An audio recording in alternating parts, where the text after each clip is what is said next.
शादी की पहली रात कैसे मनाते हैं मुझे नहीं पता था। और ना ही किसी ने मुझे इसका तरीका बताया था, क्योंकि बहुत कम उम्र में ही मेरे माँ बाप ने मेरी शादी कर दी थी। मैं डरते हुए सुहागरात के कमरे में गया तो मेरी हालत देखकर दुल्हन समझ गई थी कि मैं नौसिखिया हूं। उसने प्यार से मेरा हाथ पकड़ा और मुझे अपने पास बिठा लिया, और अगले ही पल उसने मेरा आज मैं जिंदगी की भयानक रात थी। हालांकि इस दिन का सपना हर आंख सजती है।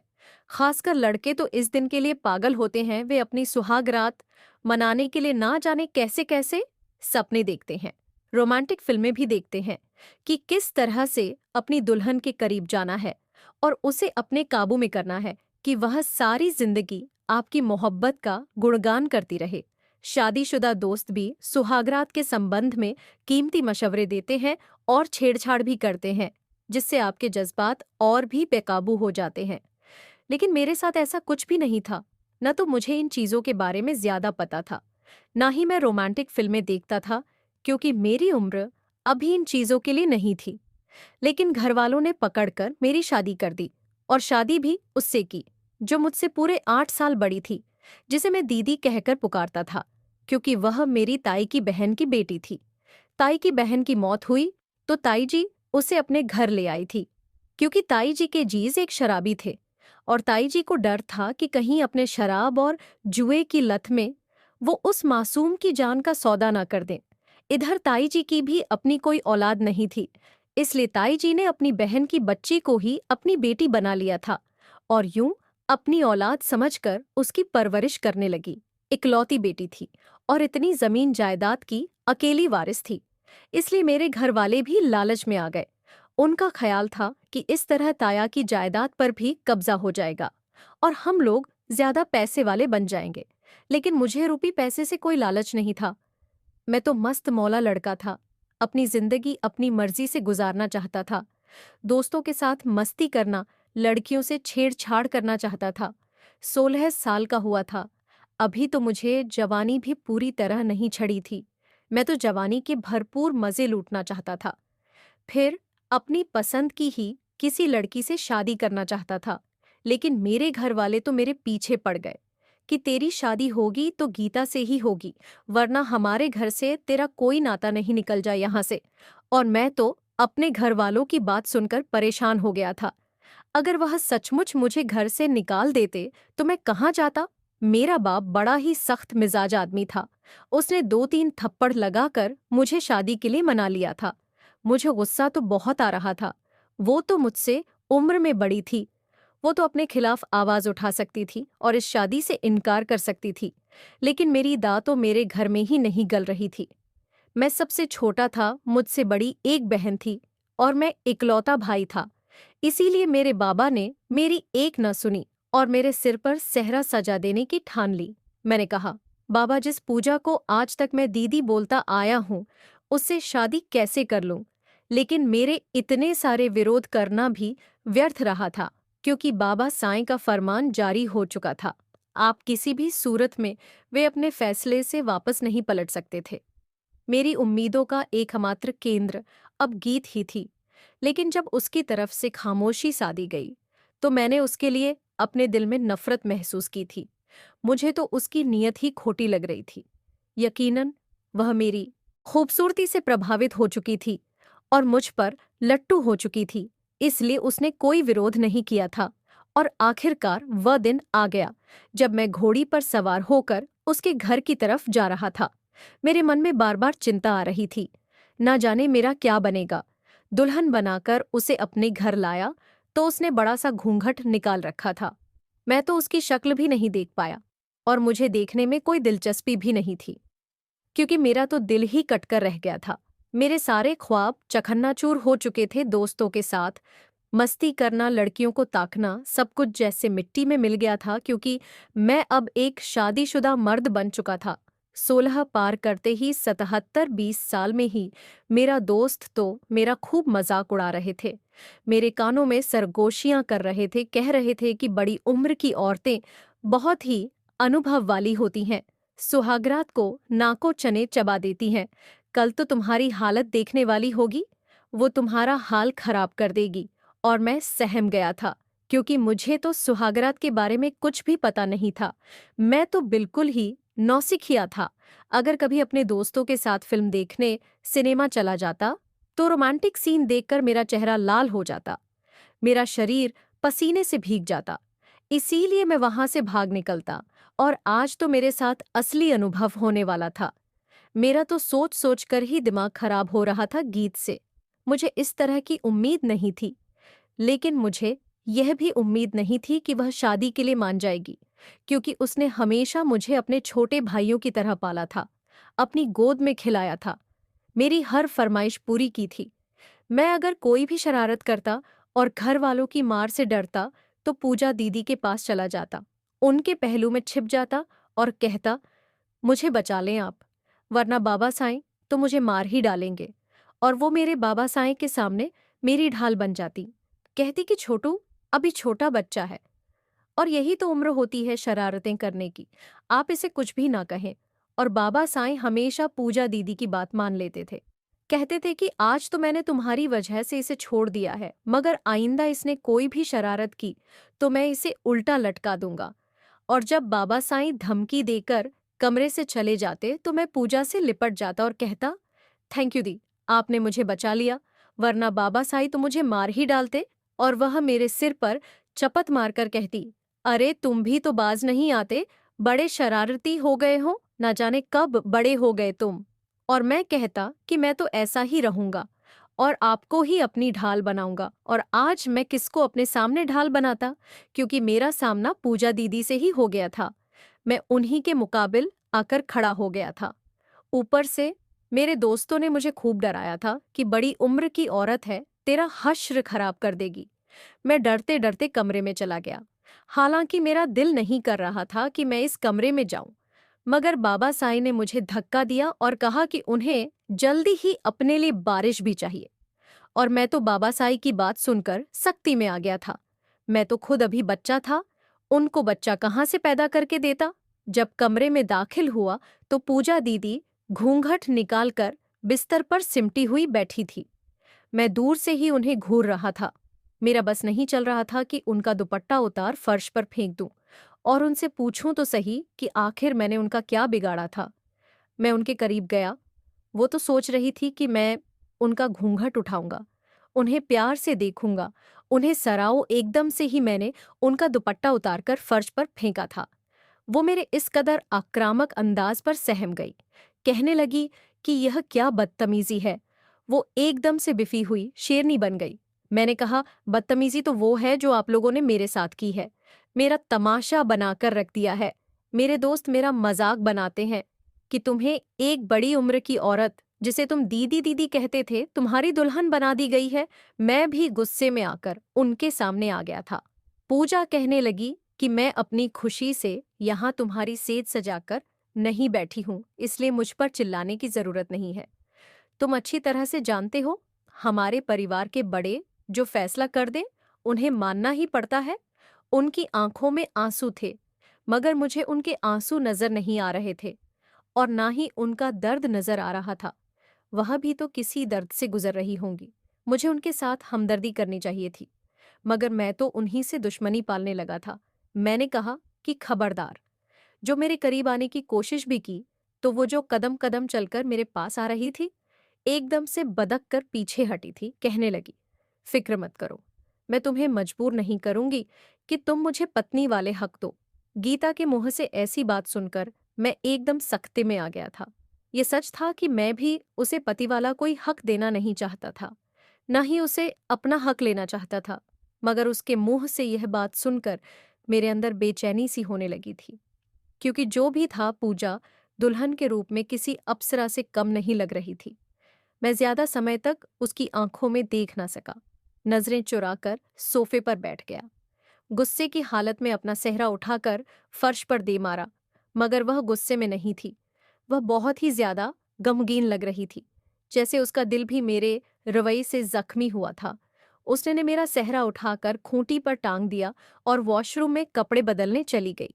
मैं शेरवानी सहित ही सोफे पर ढेर हो गया। आज मेरी सुहागरात थी, मगर इसमें सुहागरात वाली कोई बात ही नहीं थी, क्योंकि यह शादी हम पर थोपी गई थी और इस रिश्ते को निभाना हमारी मजबूरी थी।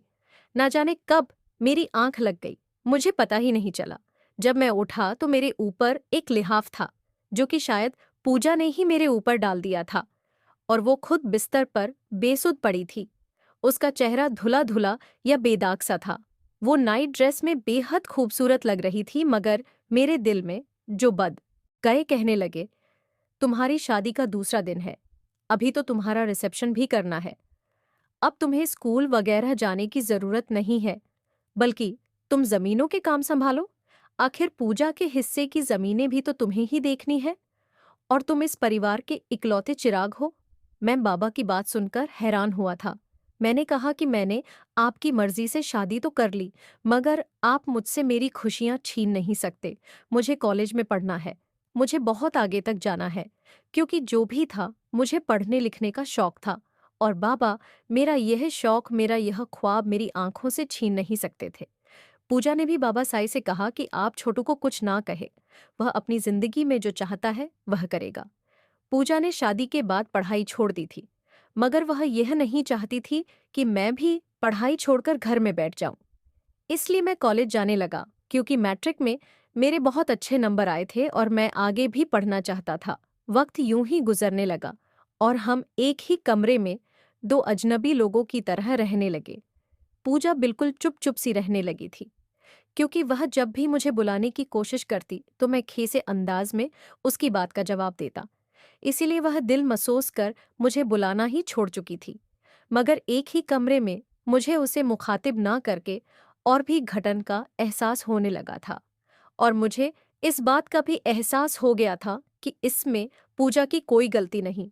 वह भी मेरी तरह बेगुनाह है और बेबस है, और परिवार वालों के सामने उनकी जिद के आगे सर झुकाने पर मजबूर भी। इसीलिए मैंने अपनी नफरत को दोस्ती में बदल लिया, क्योंकि पति पत्नी के बीच सिर्फ एक ही रिश्ता तो नहीं होता, बल्कि दोस्ती का रिश्ता भी हो सकता है। जब मैं कॉलेज से घर आने के बाद उसे पूरे दिन की कहानी सुनाता, तो वो बेचारी भी घर बैठे बैठे बोर हो जाती थी। इसीलिए मेरी बातें सुनकर खूब हंसती थी। हंसती हुई वो बेहद खूबसूरत लगती थी, मगर मैं उसे अपने पास आने देना नहीं चाहता था, क्योंकि मैंने हमेशा उसे अपनी दीदी ही समझा था। अचानक से उसे अपनी पत्नी समझकर उस पर अपना हक जमा नहीं सकता था। वैसे भी मेरे दिल में उसके लिए वैसे जज्बात नहीं थे जैसे एक पति अपने पत्नी के लिए रख है, और पूजा ने भी कभी कोई पहल नहीं की थी। इसलिए हमारा रिश्ता दोस्ताना था, मगर बाबा साईं बार बार मुझे वारिस के लिए मजबूर कर रहे थे, और मैं उन्हें हमेशा टाल देता था। भक्त यूं ही पंख लगाकर उड़ने लगा, और मुझे अपने कॉलेज के आखिरी साल में अपनी क्लास फेलो शालिनी से धुआंधार टाइप का प्यार हो गया। मैं 18 साल का खूबसूरत नौजवान बन चुका था, और क्लास में भी सबसे ज्यादा होशियार और मेधावी छात्र था। शालिनी भी मुझ पर दिल हार बैठी थी। वो भी बेहद खूबसूरत थी, मेरी ही हम उम्र थी, काफी ज्यादा फैशनेबल भी थी। जीन्स के ऊपर टॉप पहनकर आती और मेरे दिल को लुभाती थी। मैं पूरी तरह से उसकी मोहब्बत में गिरफ्तार हो चुका था। मैं यह नहीं जानता था कि शालिनी की मोहब्बत मुझे बर्बाद करके रख देगी। जब मैंने घर आकर यह बात पूजा को बताई तो वह हैरानी से मुझे देखने लगी। मैंने कहा, ऐसे क्या देख रही हो? क्या मुझे मोहब्बत नहीं हो सकती? तो वह कहने लगी, क्यों नहीं हो सकती? आखिर तुम एक जवान खूबसूरत मर्द हो, तुम्हारी रगों में जबान खून बहता है। तुम्हारा हक बनता है कि तुम एक कमसिन कुंवारी लड़की से मोहब्बत करो और उस पर अपनी चाहते निछावर करो। वो ना जाने किस ट्रांस में मुझसे कह रही थी। बड़े खोए खोए से अंदाज में उसे देखकर मैं मुस्कुराने लगा, उसके हाथ थामकर चूमने लगा। मैंने कहा, पूजा, तुम वाकई बहुत अच्छी दोस्त हो, वरना मैं तो समझा था कि ना जाने तुम रिवाय पत्नियों की तरह अपने पति को पाबंदियों में रखोगी, और शायद मैं इसीलिए तुमसे घबराता था और तुम्हारे लिए अपने दिल में नफरत भी महसूस करने लगा था। मगर तुम्हारा मन तो बिल्कुल ही साफ है, बिल्कुल कोरे कागज की तरह। और वह मेरी ओर देखकर मुस्कुरा दी, मगर न जाने क्यों उसकी आंखों में आंसू जम गए थे। मैं उसी वक्त उसकी आंसुओं की वजह समझ नहीं पाया था। मैं तो अपनी ही खुशी में मस्त था, मगर मुझे क्या मालूम था कि पूजा के दिल पर क्या गुजरेगी। शायद वह तो अंदर ही अंदर मुझसे मोहब्बत करने लगी थी।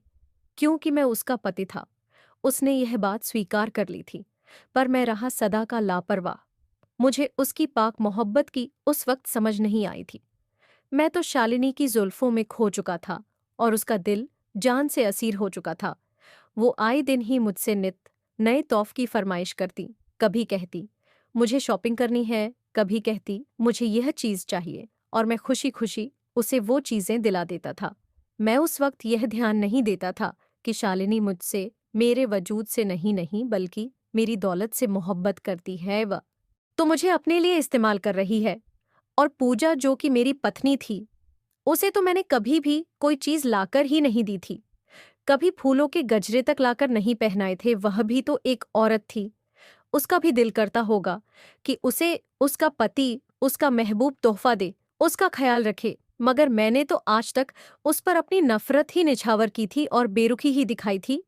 मैंने नोट किया था, जब से मैंने शालिनी से मोहब्बत का इजहार किया था और पूजा को इस बारे में बताया था, पूजा बहुत चुप चुप सी रहने लगी थी। अब वह पहले जैसी नहीं रही थी। मुझसे रात के वक्त बातें भी नहीं करती और ना ही मेरा हालचाल पूछती थी। यह भी नहीं कहती कि तुम्हारे कॉलेज का दिन कैसा गुजरा, तुम्हारी पढ़ाई लिखाई कैसी है और शालिनी से तुम्हारा संबंध कैसा है। मैं भी पूरी तरह शालिनी के अंदर डूब चुका था। हर वक्त उसी को सोचता रहता, इसलिए पूजा पर ध्यान नहीं देता। मैंने देखा था कि शालिनी का उठना बैठना अच्छे लड़कों में नहीं था। वो कॉलेज के कुछ आवारा लड़के जो कि नशा करते थे, उनके साथ बैठकर खुश कप्पियां लगाती थी और मुझे यह बात बुरी लगती थी। जब मैंने एतराज किया तो बोली, अरे यार, तुम क्यों इतने दकियानूसी हो? वो सब मेरे दोस्त हैं, मेरे बचपन के साथी हैं, बस उनसे थोड़ी हंसी मजाक कर लेती हूँ। वैसे मोहब्बत तो मैं तुमसे ही करती हूँ। और मैं उसकी बात पर यकीन कर लेता था, क्योंकि मैं सिर से पांव तक उसकी मोहब्बत में डूब चुका था। अब तो मैं उसे अपनी बाहों में भरकर उसे महसूस करना चाहता था, खुद में समाना चाहता था, क्योंकि मैं उससे प्यार करता था और प्यार में यह सब जायज होता है। मैंने शालिनी को कभी नहीं बताया था कि मैं शादीशुदा मर्द हूं, बल्कि अपने किसी भी कॉलेज के दोस्त को यह बात नहीं बताई थी। मैं शालिनी को खोना नहीं चाहता था। एक बार शालिनी ने खुद ही पहल कर दी, कहने लगी, अब तो मुझसे और इंतजार नहीं होता, तुम्हारी संगत पाना चाहती हूँ। मैं तो उसकी बात सुनकर जैसे मन ही मन में नाच रहा था। उसने मुझे एक होटल रूम का पता दिया और रात के वक्त आने को कहा। मुझसे इंतजार करना मुश्किल हो गया। मैं जल्दी में घर आया और पूजा को इस बारे में नहीं बताया, क्योंकि वो तो मेरी पत्नी थी। मुझे किसी और लड़की के साथ कैसे बर्दाश्त करती, वो बस खामोश नजरों से मुझे देख रही थी। कोई सवाल नहीं किया। मैं शाम को घर से निकल पड़ा और होटल पहुंच गया। आज तो मैं अपने सारे जज्बे शालिनी पर लुटाने वाला था। मैं जैसे ही कमरे के अंदर पहुंचा, शालिनी बेहद बोल्ड ड्रेस पहने मेरी मुंतज थी और जैसे खुद को मेरे हवाले पूरी तरह से कर देना चाहती थी। उसका हुस्न ऐसा था कि मुझ पर खुमार और नशा छाने लगा था। उसका यह जादू भरा रूप देखकर मैं खुद पर काबू खो बैठा था। जल्दी से आगे बढ़कर मैंने शालिनी को अपनी बाहों में समेट लिया था और उसे चूमना शुरू कर दिया। वह भी न जाने कब की प्यासी थी। बदले में उसने भी मुझे चूमना शुरू कर दिया, मगर इससे पहले कि मैं अपना हक वसूल करता, उसने एक पेपर मेरे सामने लहरा दिया। कहने लगी, पहले इस पेपर पर साइन करो, फिर मैं तुम्हें अपने करीब आने दूंगी। मैंने कहा, क्या मतलब है तुम्हारा? कहने लगी, तुम्हारा क्या भरोसा, तो मुझे अपना मतलब पूरा करके धोखा देकर छोड़कर ना चले जाओ, इसलिए मुझे गारंटी चाहिए। मैंने कहा, मैं तुमसे सच्चे दिल से मोहब्बत करता हूँ। मगर वह जिद करने लगी और मैंने भी उन पर साइन कर दिए, क्योंकि मुझे शालिनी पर पूरा यकीन था। वह तो बस अपनी तसल्ली चाहती थी और मेरी मोहब्बत कोई झूठी न थी जो मैं उसे इस्तेमाल करके फेंक देता। पेपर पर साइन करवाने के बाद शालिनी संतुष्ट हो गई थी और उसने अपना आप मेरे हवाले कर दिया था। वो रात हमारी बहुत ही हसीन गुजरी थी। आज वाकई मैंने जाना था कि औरत और मर्द का रिश्ता कैसा होता है। मैंने जी भरकर उससे मजा उठाया था। मैं अपनी तमाम मोहब्बत उस पर निछावर करता गया और यह भूल गया कि मैं शादीशुदा मर्द हूँ और घर में मेरी बीवी मेरा इंतजार कर रही होगी, चाहे हमारा कोई पति पत्नी वाला रिश्ता ना था। मगर फिर भी मेरे जिस्म पर सिर्फ और सिर्फ मेरी बीवी का हक था। मगर मैं शालिनी की मोहब्बत में इस हद तक चला गया था कि सही और गलत की पहचान ही हो बैठा। जब मैं वापस लौटा तो रात के 2 बज चुके थे। पूजा कमरे में बेचैनी से टहल रही थी। उसने जैसे ही मेरी तरफ देखा, मैं नजरें झुका गया। मैं उसे नजर नहीं मिला पा रहा था। बेहद शर्मिंदा था। हालांकि मैंने मोहब्बत ही तो की थी, कोई जुर्म थोड़ी किया था। मगर फिर भी न जाने क्यों उसकी आंखों में देखने से कतरा रहा था। वह कहने लगी, कहाँ थे आप? इतनी रात तक मैं परेशान हो गई थी। वो अंदर तक उतरती नजरों से मुझे देख रही थी। मैंने झुंझला कर कहा, क्या हिसाब किताब में लग गई हो? मैं थका हुआ आया हूं, मुझे आराम करने दो। मैं जल्दी से वॉशरूम में घुस गया और नहाकर बाहर निकला। वो अभी मुझे ही देख रही थी। उसने एक बार भी नहीं जताया कि मैं तुम्हारी बीवी हूं, मेरा हक भी तुम्हारे ऊपर है। कभी उसने मुझसे अपना हक नहीं मांगा था। हालांकि हमारी शादी को 2 साल हो गए थे और पूजा भी जवान थी। उसके भी जज्बात थे। क्या उसका मन नहीं करता होगा कि उसका पति उसे बाहों में भरे और अपनी मोहब्बतें उस पर निछावर करे? लेकिन वह खुद के जज्बातों पर बंद बांधे रखती थी। मैं बिस्तर पर लेट गया। मुझे सख्त नींद आ रही थी। शालिनी का खुमार अभी तक मेरे दिमाग पर छाया हुआ था। शालिनी के साथ बिताए हुए वह पल मेरे दिल और दिमाग से हट ही नहीं रहे थे। आंखों में एक नशा समाया हुआ था और पूजा मुझे बिल्कुल भी अच्छी नहीं लग रही थी। मैं बेखबर सो गया, मगर अगली सुबह कयामत मेरा इंतजार कर रही थी। जैसे ही उठा, पूजा घबराई हुई इधर उधर टहल रही थी। मेरे उठते ही कहने लगी, आपके लॉयर का फोन आया था। वो पूछ रहे थे कि बाबा साईं की एक फैक्ट्री जिसके आधे शेयर्स आपके नाम हैं, अब वह किसी शालिनी कुमारी नाम की लड़की ने धोखे से अपने नाम करवा लिए हैं। अत्यंत चिंता के साथ वह मुझसे पूछ रही थी और मैं एकदम ऐसे हो गया था कि जमीन मेरे पैरों तले से खिसकने लगी थी। मुझे हर चीज घूमती हुई नजर आने लगी थी। शालिनी की मोहब्बत का खुमार रातों रात ऐसा चढ़ा था कि मैंने उन पेपर्स को पढ़ने की भी जरूरत नहीं समझी थी कि उसमें क्या लिखा है। नहीं, ऐसा नहीं हो सकता, मैंने बड़बड़ा हुए कहा। इससे पहले कि मैं कमरे से बाहर जाता, पूजा ने एकदम मुझे पकड़कर अपने सामने किया था। कहने लगी, शौर्य, मुझे सच सच बताओ, क्या चक्कर चल रहा है? तुम रात को इतने लेट घर आए थे और जिस लड़की से तुम मोहब्बत करते हो उसका नाम क्या है? क्या उसका नाम शालिनी है? क्या उसने तुम्हें धोखा दिया है? क्या तुमने उसे खुद पेपर साइन करके दिए हैं? वह इतने सारे सवाल मुझसे पूछ रही थी। मैं एकदम झुंझला गया। मैंने कहा, हटो मेरे रास्ते से, मैं खुद ही मामला सुलझा लूंगा। कहने लगी, अब मामला सुलझाने से तो रहा, क्योंकि वह तुम्हें धोखा देकर अपने जाल में फंसाकर आधी फैक्ट्री लेकर उड़ गई है। और वकील साहब कह रहे थे वह लड़की बड़ी शातिर है।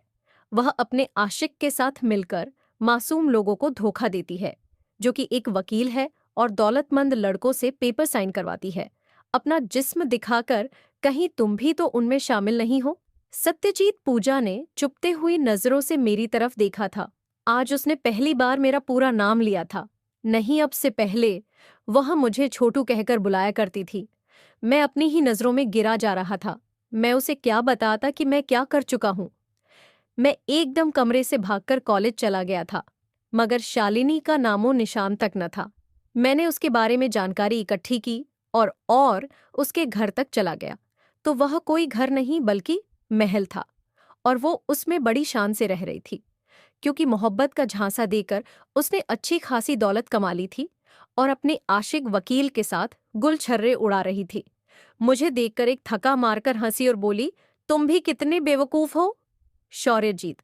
तुम तो मेरे सबसे आसान शिकार थे, वरना दूसरे लड़के तो 3-3 4-4 बार मेरे जिस्म से खेलकर ही पेपर पर साइन देते थे, मगर तुमने तो एक ही बार में अपना सब कुछ मुझ पर लुटा दिया, और मैं उसे ऐसे देख रहा था जैसे अपनी मोहब्बत पर मातम कर रहा हूं। क्या शालिनी मेरी मोहब्बत के लायक थी? मैंने जिंदगी में पहली बार मोहब्बत की थी और पहली बार अपनी चाहत किसी पर लुटाई थी, लेकिन वो तो इस काबिल ही नहीं थी कि उस पर मोहब्बत लुटाई जाती। मैं उसके करीब गया और कहा, मत करो ऐसा, मैंने तुमसे सच्चे दिल से प्यार किया था। कहने लगी, बड़े आशिक देखे हैं, तुम्हारे जैसे। जाओ, मेरा वक्त खराब ना करो, जो करना है कर लो, मैंने पक्का काम किया है उसने मुझे घर से निकाल दिया। मेरा बस नहीं चल रहा था कि जमीन फटे और मैं उसमें समा जाऊं। मेरा दिल बुरी तरह से टूटा था। जज्बात कुचले गए थे। जब घर आया तो एक और कयामत मेरा इंतजार कर रही थी। बाबा साईं ने पहली बार मुझ पर हाथ उठाया और पूजा भी पास ही खड़ी थी।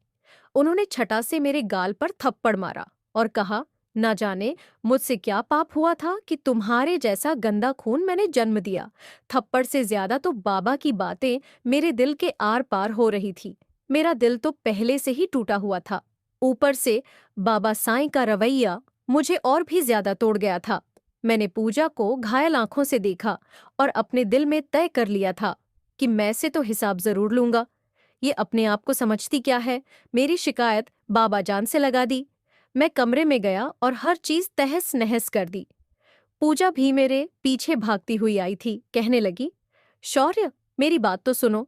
तुम मुझे गलत समझ रहे हो। बाबा जान को बताना जरूरी था ताकि हम उसके खिलाफ कोई कार्यवाही कर सके, मगर मैं उस वक्त किसी और ही मूड में था। ऊपर से मैंने शालिनी के गम में शराब भी पी रखी थी।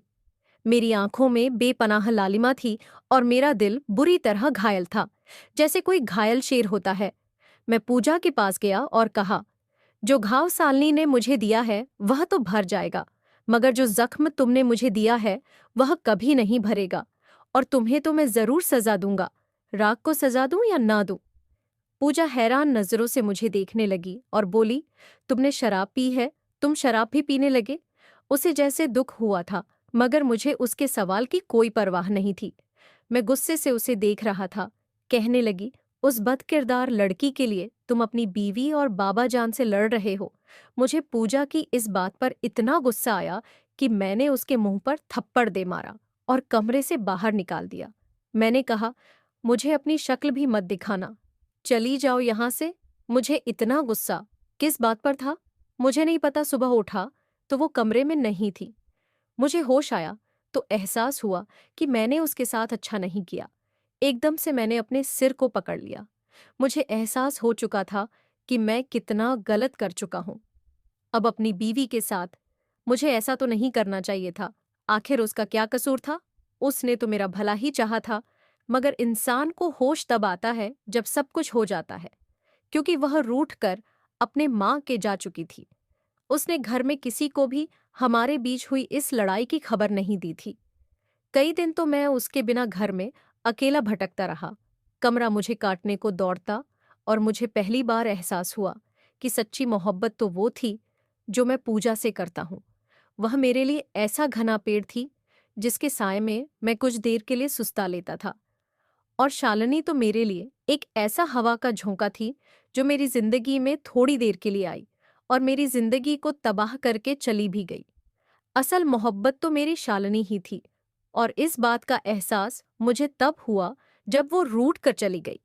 मैं पागलों की तरह उसके घर के चक्कर काटने लगा। बाबा साईं भी मुझसे पूछ रहे थे कि आखिर तुम दोनों में लड़ाई किस बात पर हुई है, मगर मैं उन्हें क्या बताता कि मैंने पूजा से बदतमीजी की है, उसे कमरे से निकाल दिया। मैंने ठान लिया कि आज तो अपनी पूजा को हर हाल में लेकर आऊंगा, क्योंकि मैं पागल हो रहा था। मैं उसके बिना सांस भी नहीं ले पा रहा था। मगर बाबा साईं की बात ने मुझे सख्ते में डाल दिया था। उन्होंने कहा कि पूजा तुमसे तलाक मांग रही है। वह चाहती है कि उसकी राय का सम्मान किया जाए, वरना वह कोर्ट में जाएगी। और मैंने एकदम से अपने बाल मुठ में भींच लिए थे। बाबा जान के सामने गिरसा गया, उनके आगे हाथ जोड़ दिए। मैंने कहा, मैं पूजा के बिना एक पल भी नहीं रह सकता। प्लीज आप उसे घर वापस ले आए। वह मेरी बात नहीं सुन रही, मेरा फोन भी नहीं उठा रही। उससे कहे कि मुझे एक मौका दे दे सफाई देने का। बाबा ने कहा, तुमने आखिर उसके साथ क्या किया है? क्योंकि पूजा तो बहुत ही प्यारी बच्ची है, बहुत सब्र वाली है। यकीनन तुमने उसके साथ ही कुछ गलत किया है। मैं तो बाबा से नजरें भी नहीं मिला पा रहा था। उन्हें बताए बिना ही पूजा के घर चला गया। आंटी ने कहा, पूजा ने तुम्हें घर आने से मना किया है, मगर मैंने आंटी की मिन्नत की, भगवान के लिए एक बार मुझे उसके कमरे में जाने दें, मैं उसे मना लूंगा। मैं उसका पति हूँ। आंटी भी मजबूर हो गई। मैं जब उसके कमरे में गया तो वो बिल्कुल सोगवार सी हालत में बिस्तर पर बैठी सिसक रही थी। उस पर नजर पड़ते ही मेरे दिल के तार हिलने लगे। यूं लगा जैसे मेरे जिस्म के अंदर जिंदगी फिर से दौड़ गई हो। वह एकदम खड़ी हुई और बोली, निकल जाओ यहाँ से, मैं तुम्हारी शक्ल भी देखना नहीं चाहती। मैंने उसके दोनों हाथ थाम लिए और कहा, सिर्फ एक बार मेरी बात सुन लो। मैं उस दिन नशे में था, बिखरा हुआ था, ऊपर से तुमसे बदगुमान भी हो गया था। मुझे तुम पर हाथ नहीं उठाना चाहिए था जो मैंने किया। मैं तुमसे माफी मांगता हूँ। मुझे प्लीज एक मौका दे दो। मैं तुम्हारे बिना मर जाऊंगा, जहर खा लूंगा, नहर में कूद जाऊंगा और मेरी मौत की जिम्मेदार तुम होगी। तुम चाहो तो मुझे जिंदगी बख्श दो। मैं सांस लेने लगूं, फिर से जीने लगूं, क्योंकि मुझे महसूस हुआ है कि मैं तुमसे किस कदर मोहब्बत करता हूं। सालनी से मैं मोहब्बत नहीं करता, बल्कि वो तो मेरी दिल लगी थी। मगर तुम्हें एक दिन भी ना देखूं तो मर जाऊं। मैं उसके आगे फर्श पर गिर गया और बोला, फैसला तुम पर छोड़ता हूं। तुम मुझे जिंदा देखना चाहती हो या मरा हुआ? पूजा एकदम से जारो कतार रोने लगी। कहने लगी, सच तो ये है कि मुझे भी आपसे बेइंतहा मोहब्बत हो गई है। ये शादी हमारी मर्जी के खिलाफ थी, लेकिन मैंने इस रिश्ते को कबूल कर लिया है। मगर शालिनी की वजह से चुप हो गई थी कि आपका भी अपनी जिंदगी पर पूरा हक है। मुझे खुद ही अलग हो जाना चाहिए। आप चाहे तो मुझे तलाक देकर किसी अपनी उम्र की लड़की को अपना ले। मैं आप पर बोझ बनना नहीं चाहती। मैंने कहा, पगली, तुम बोझ नहीं हो, मेरी जिंदगी बन गई हो। तुम्हें छोड़ने का ख्याल भी नहीं कर सकता। बस आइंदा तुमसे कोई बदतमीजी नहीं करूंगा। तुम चाहो तो मुझे थप्पड़ भी मार लो, हिसाब बराबर हो जाएगा। मैंने उसका हाथ पकड़कर अपने गाल पर रखा तो वो जोर से मेरे सीने से लग गई। कहने लगी, मैं भी आपके बिना पल पल मर रही हूं। आपके बिना रहने का ख्याल भी नहीं कर सकती। अगर कभी दोबारा मुझे तकलीफ पहुंचाने की कोशिश की तो मैं मर जाऊंगी। और मैंने उसे अपने सीने से भींच लिया था, उसके माथे पर प्यार किया, उसकी आंखों में आंखें डालकर कहा, वादा करता हूं, मरते दम तक तुम्हें चाहूंगा। और वह मेरी इस यकीन दहानी पर खुद को मुझे सौंपने लगी। मुझे पहली बार एहसास हुआ कि असली मोहब्बत तो यही है। उसे मैंने पहली बार अपने सीने से लगाया था और यह एहसास इतना शदीद था कि मैं उसे अलग करने के ख्याल से ही डरने लगा था। तो दोस्तों, कहानी कैसी लगी अपनी राय जरूर देना। कहानी पसंद आई हो तो प्लीज लाइक करना। रोज एक नई कहानी सुनने के लिए हमारे चैनल को भी सब्सक्राइब करना। कहानी को पूरा अंत तक सुनने के लिए आप लोगों का बहुत बहुत धन्यवाद दोस्तों। मिलते हैं अगली किसी नई कहानी के साथ।